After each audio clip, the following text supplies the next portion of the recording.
terms of graphing a logarithm, the base form is just essentially like this.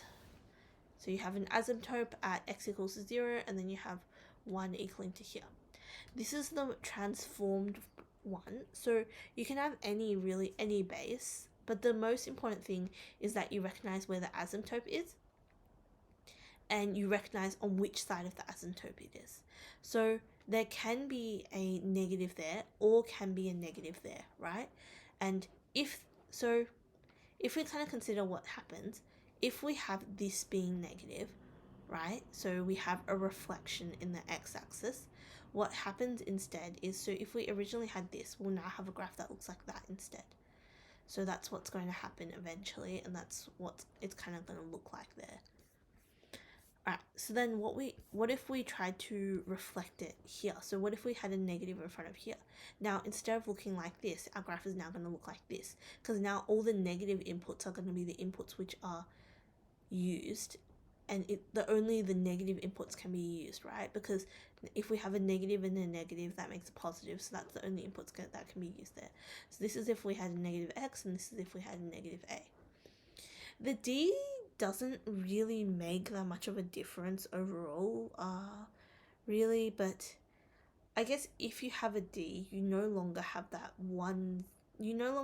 like, it just kind of means that you have to find where the x-intercept is a bit more. It just makes finding the x-intercept like a little bit more complicated.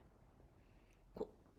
So let's talk about these 2 points. So why does this asymptote exist in the first place? So why this asymptote exists is essentially when we go from the number 1 and closer to 0. So let's just talk about the graph, this graph here of just 1 of a log 2x, right? Let's just talk about that one there. So if we just kind of consider the one of log 2x, what we're actually going to do here is we're going to say that that's going to be like the asymptote is at x equals 0, because there's no horizontal translation.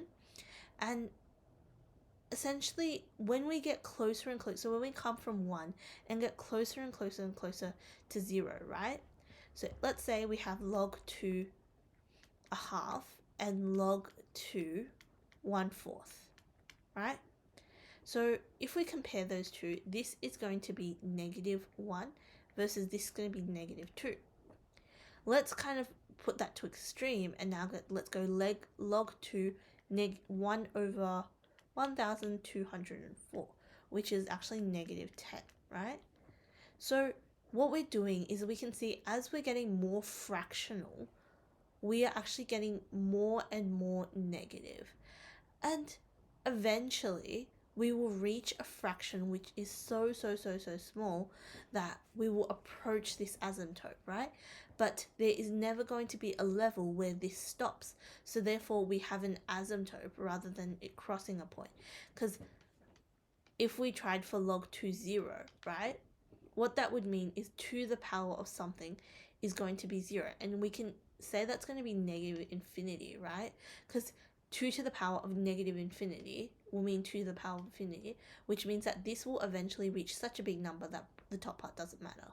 So that's why the asymptote exists. And we can also relate it to the E of x, because we had a horizontal asymptote here, and that's why we have a vertical asymptote there.